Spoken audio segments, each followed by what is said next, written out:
The views and opinions expressed on this program are those of the producers and the individuals appearing on this program and do not necessarily reflect the views and opinions of the staff of the Sun Prairie Media Center, its members or underwriters, the board members of the Media Center Commission, Charter Communications, TDS Telecom, or the staff and elected officials of the City of Sun Prairie.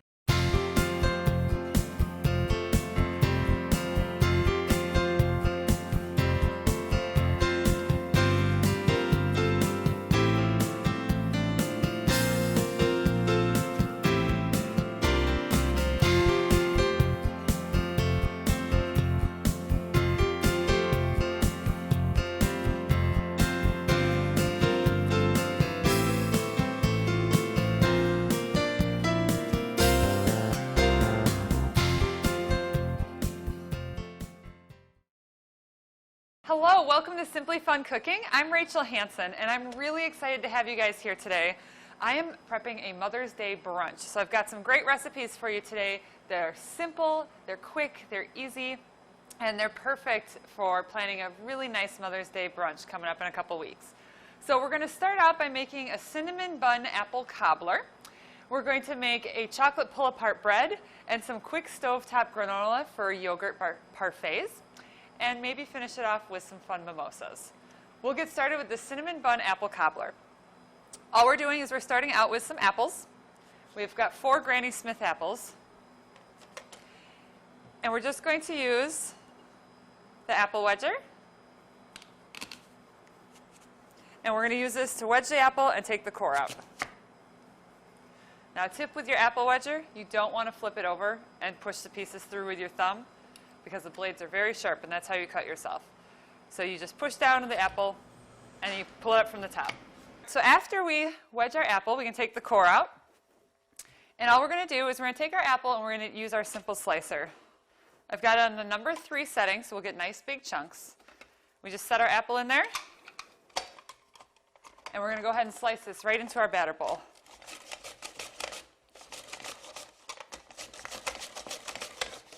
So you need 4 Granny Smith apples total.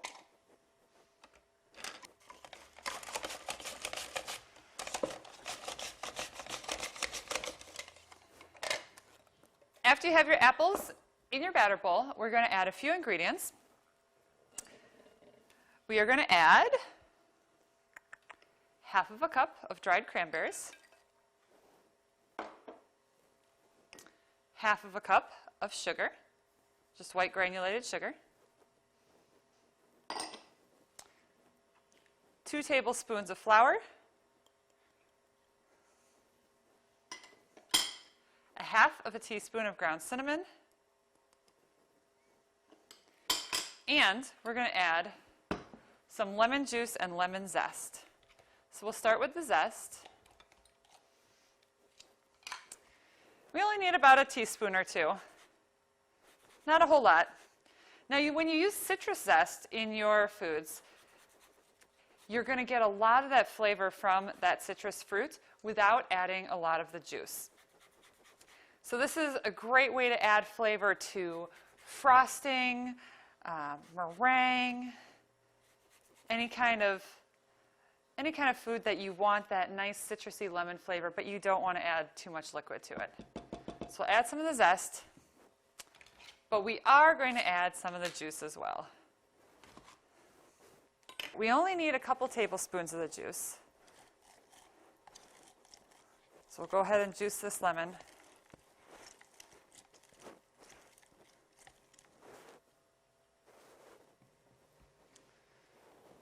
Now, a tip when you're picking out citrus fruit at the grocery store, if you're going to be zesting it, of course, you're going to look for that bright, vibrant color on the outside. But you really want to look for a fruit that's nice and heavy, because a heavy lemon and a heavy lime, heavy orange, heavy grapefruit, those are the ones that have more liquid inside, because that water, that juice, has weight to it. So if you pick one up and it's a little bit lighter, that's not going to be as juicy as the nice heavy one. So pick out some nice heavy fruit, and you'll have lots of juice. All right. So add our lemon juice. Now we're going to mix this all together. So what we're going to do is we're going to put this into our medium baker. This is going to go in the oven in a few minutes. It's going to take about 22 to 25 minutes at 375 degrees. So we're going to get our apple mix in the bottom, and then we're going to make some little cinnamon rolls to go on top, and I'll show you how to make them. They're very easy. And then we're going to make some icing to top it off when it's all done. So just mix this up a little bit just to get all of the apples and the cranberries coated with that juice, the sugar, the flour, the cinnamon. All right. And then we'll go ahead and put this in our baker. Now this is the medium rectangular baker. It's going to look very full when we're done, but don't worry. These apples will cook down, and it won't look as full at the end.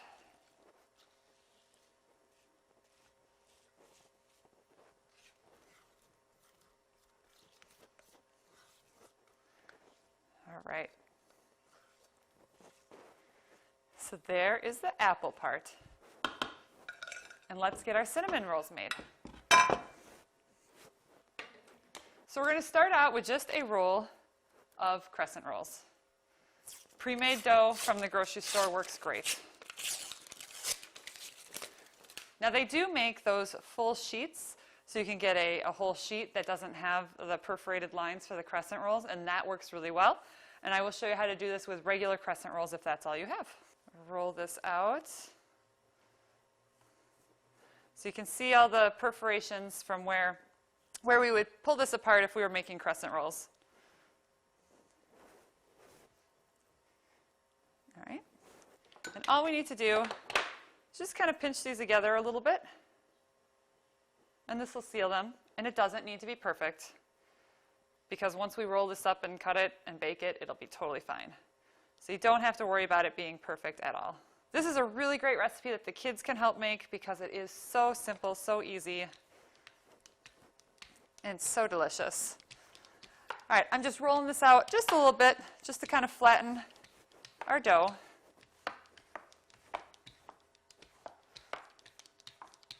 You can see a couple spots I'm just going to pinch back together.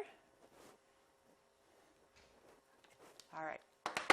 From here, we're going to take a tablespoon of butter, and we're just going to melt this for a few seconds in the microwave, and we're going to pour it on top.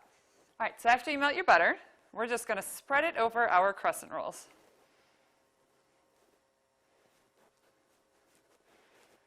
And then we're going to sprinkle this with some cinnamon sugar, and we'll roll it up. And it's just that easy.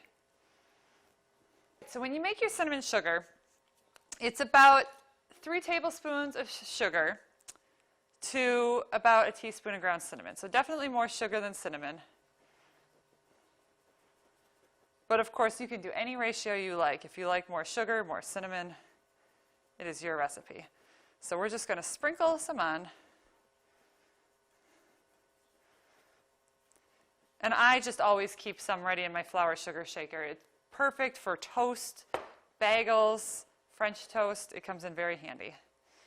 All right, so all we're going to do is we're just going to roll this up nice and tight, starting from the long end.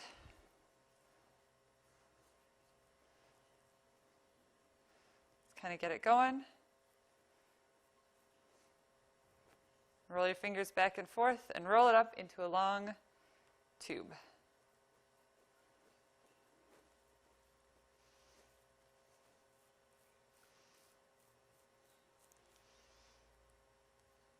Try to get it as tight as you can. But as it bakes, these rolls are going to unwrap, or they're going to expand a little bit. So it doesn't have to be perfect. Again, great recipe for the kids because it doesn't need to be perfect. All right. So now all we're going to do is you can just take a pizza cutter, and we are going to cut it into about 20 pieces. So cut it in half.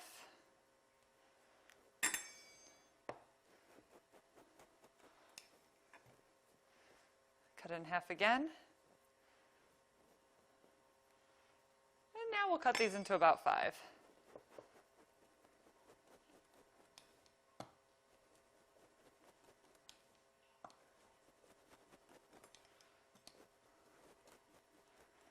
All So now you have these little cinnamon rolls. All right, and we're going to just take these and very carefully lay them out on top of our apple mixture. Now at this point, this is going to be all ready to go in the oven, and we'll get our frosting all ready to put on top when it comes out. We're actually going to set this aside for a couple minutes. We're going to get another recipe prepped, and we'll put them both in the oven at the same time. These are going to expand a little bit, so it doesn't need to perfectly cover all of the apples. So just kind of evenly space them out.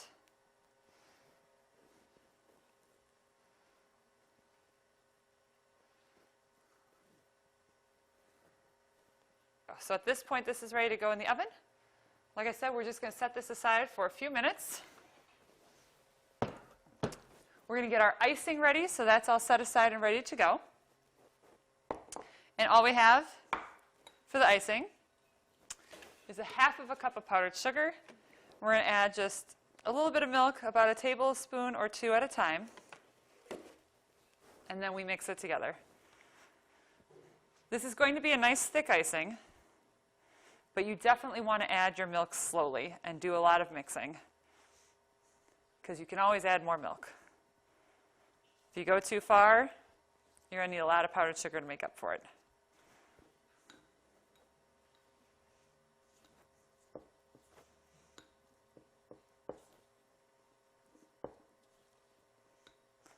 Mine's a little bit dry, so I'm going to add just a touch more milk. It's really only a couple of drops at a time at this point.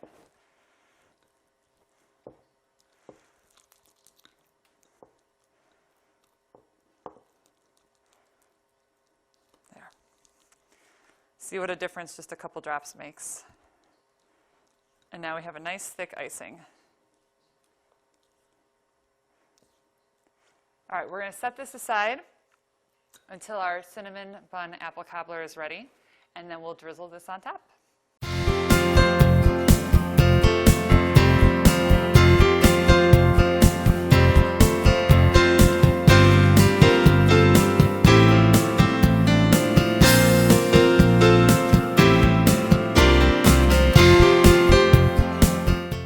The next recipe we're going to make is some chocolate pull-apart bread. Again, another really simple but super, super delicious recipe.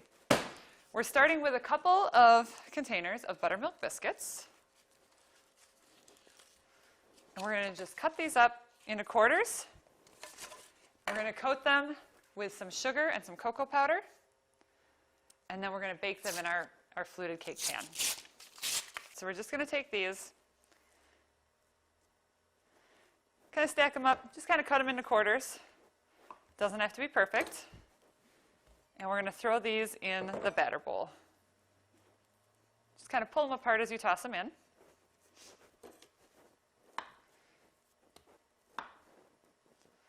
Now after we get this baking, we're going to make a delicious blueberry sauce that you can dip this bread in. The blueberry sauce is quick, it's easy to make. You could definitely switch up the flavors with raspberries or strawberries or your favorite berry. And the leftover sauce is perfect to throw in our Quick-Sicle maker and make delicious popsicles. I'll show you guys that another time. It's a really, really fun new product. And then we're just going to sprinkle in here about 1/4 cup of sugar, a tablespoon of cocoa powder, and we're just going to mix it around to get all these pieces coated.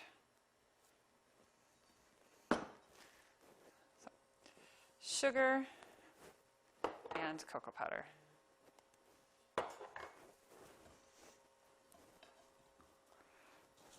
Just kind of mix them around just to get that sugar and the cocoa powder on all of those pieces. So after you get all the pieces coated, we're just going to put them in a circle in our fluted cake pan. This is going to go in the oven at 375 for about 22 minutes. Until it fluffs up, it's light, nice golden color on top. And then we'll flip it over onto a platter. put all of our pieces in here like this.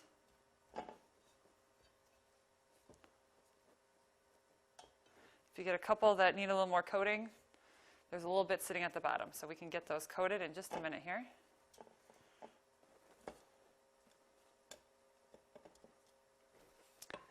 Now you can mix up this recipe a little bit. You can use French bread dough, you can use the biscuits, you can play around with the buttermilk or the buttery flaky. There's all different ways you could do this. Now before we throw this in and bake it, we're going to put a little butter and brown sugar mixture on top.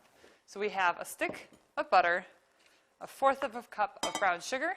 We're just going to microwave this for about a minute to get the butter melted. We'll whisk it together and pour it on top before we bake it.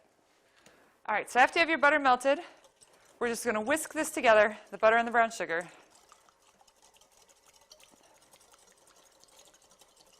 And we'll just pour this right on top.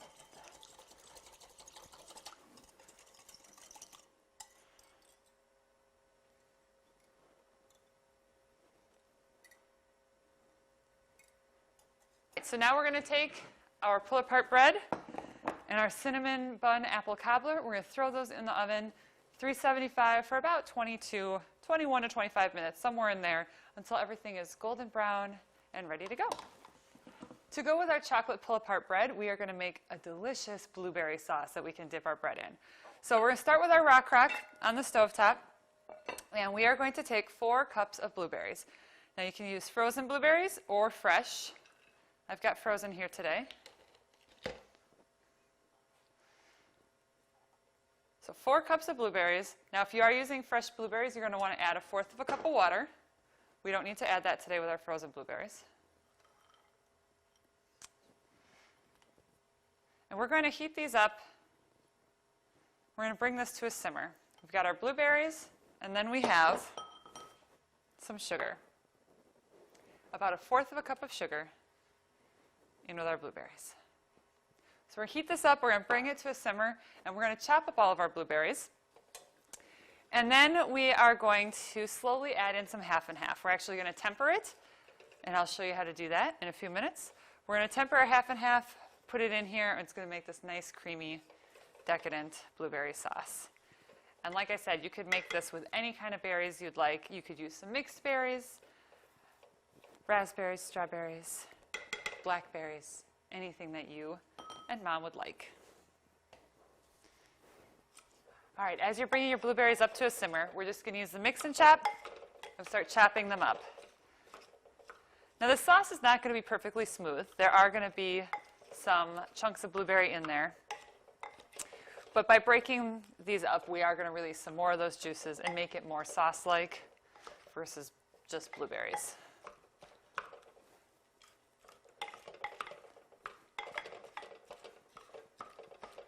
This mix and chop, by the way, is perfect for any sort of ground meat that you're cooking, ground beef, ground turkey, chicken. It is perfect for chopping it up as you cook to get nice, finely ground meat. Perfect for taco night, chili, casseroles. I love it. Everything is done in the oven, so we're going to get that out, and then we'll finish up our blueberry sauce. So here is our chocolate pull-apart bread. Doesn't that look amazing? And look at how adorable our cinnamon bun apple cobbler. All right, so we're going to set those aside, let them cool. All right, so our blueberries, we have simmered them for about 10 minutes. I've been chopping them up as we go, and they've reduced just a little bit. So what we're going to do now is we're going to move it from the stovetop into the slow cooker stand on warm. We need to add the half and half. And we're going to temper it, which means we're going to bring it up to the right temperature really slowly. So we've got we have 1 cup of half and half.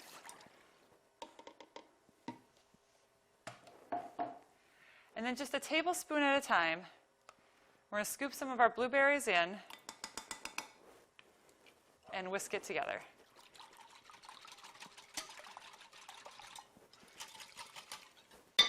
So, like I said, just a tablespoon at a time.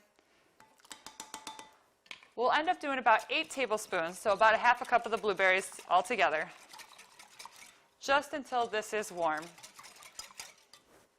And then we'll pour it all in and we'll mix it all together.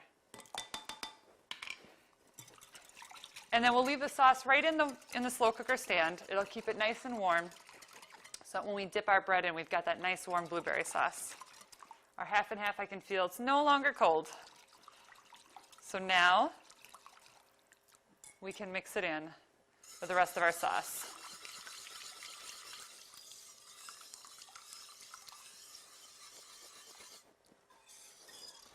Our sauce is ready. We're just going to let it sit here and stay warm. It'll thicken a little bit as it sits here, and it'll be all ready for us to dip our bread in just a little while. All right, so to finish off our cinnamon bun apple cobbler, we have our icing that we made a few minutes ago, and I'm actually just going to put this right into one of our decorating bags. Now I have it just folded over, standing up in one of our measure all cups. Makes it really easy to just hold it up so we can fill it.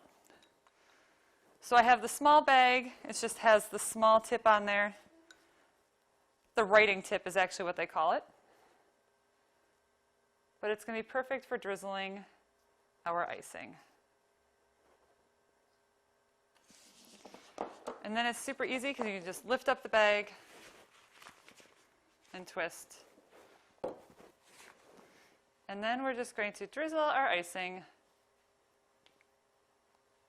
right on top of our cinnamon rolls.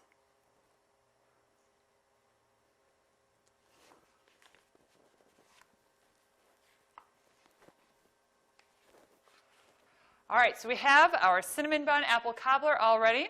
We're just going to set this aside until it's time to eat. And then we're going to get our chocolate pull-apart bread on our platter ready to go. Oh yeah, I can touch that now. Good. All right, so we're just going to take a platter, put it on top, and flip. And in a perfect world, it all comes right out in one piece. Look at that. Isn't that pretty? So what we can do now is we can just drizzle some of our blueberry sauce right on top.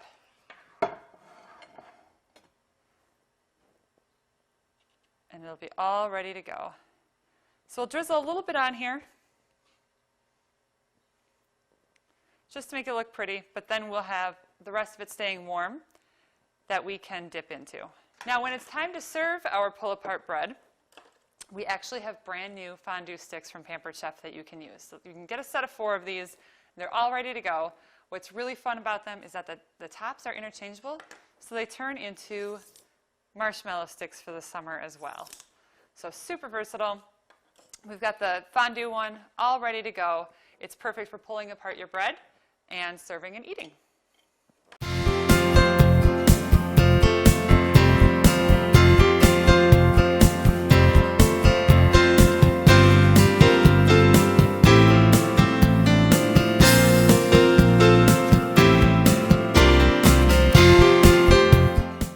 Our quick stovetop granola, we're going to start with a large skillet, about a tablespoon of oil in there heated up. And we are going to add in about 2 cups of old-fashioned oats. You don't want the quick oats, you want old-fashioned.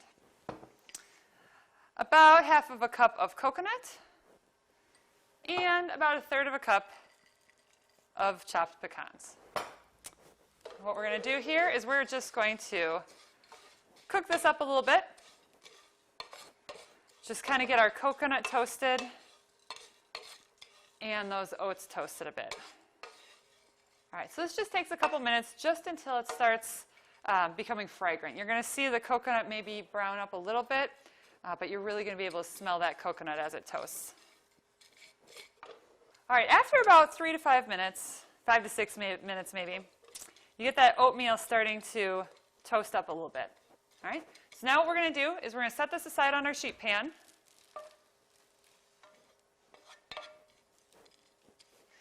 We're going to just spread it out and let it cool a little bit. Now into our skillet, we're going to add 1/4 of a cup of honey, 2 tablespoons of brown sugar, and a little cinnamon.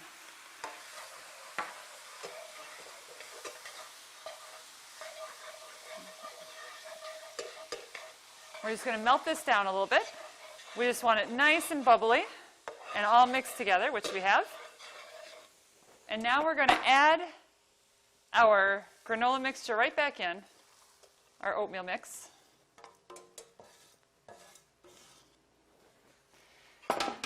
Add this in. We're just going to toss and coat our oatmeal with that nice honey mixture and the brown sugar. Gives it some nice sweetness. We're going to mix in about 1/3 cup of dried cherries. Now you could definitely mix up this recipe using any sort of dried fruit you wanted. You could play with cinnamon and other flavors. Instead of oil at the beginning, we used a little bit of canola oil. You could definitely mix it up with some coconut oil if you want to give that extra little coconut sweetness. After it's cooled, you could add some chocolate chips in here. All right, after we have those cherries mixed in, all we're going to do, let's get this out of the way. After we have those cherries mixed in, all we're going to do is we're going to put it right back on our sheet pan, lay it out in a single thin layer, and we're just going to let it cool. Now I'm periodically going to stir it a little bit so it doesn't turn into one big clump. But once it cools, it'll be all ready to go. We can use it in little yogurt parfaits, which is what we're going to make this morning. But you can save it in a Ziploc bag or an airtight container, and you can save it for your breakfast. So there you go, really quick and easy stovetop granola.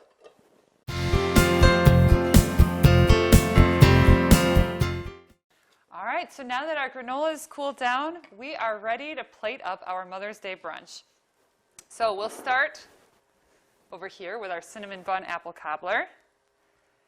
And we just scoop up some of those adorable little buns.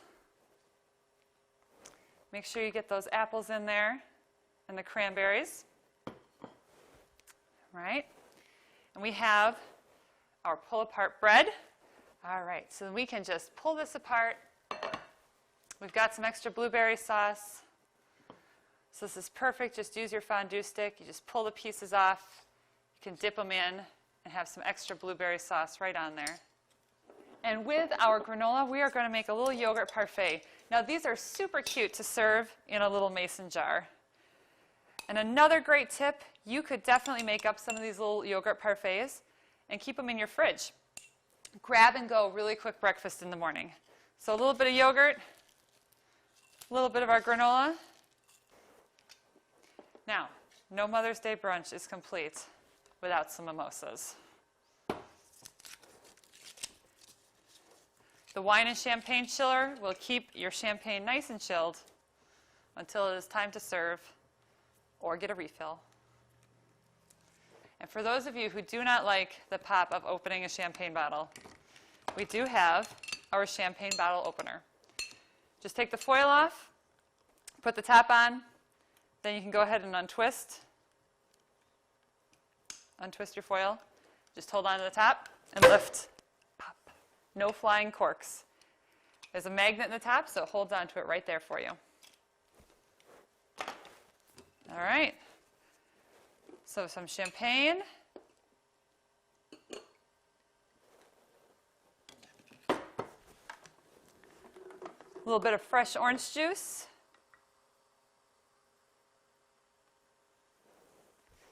And to make the mimosas extra special, put some fresh raspberries in there to float around, and it just looks really pretty.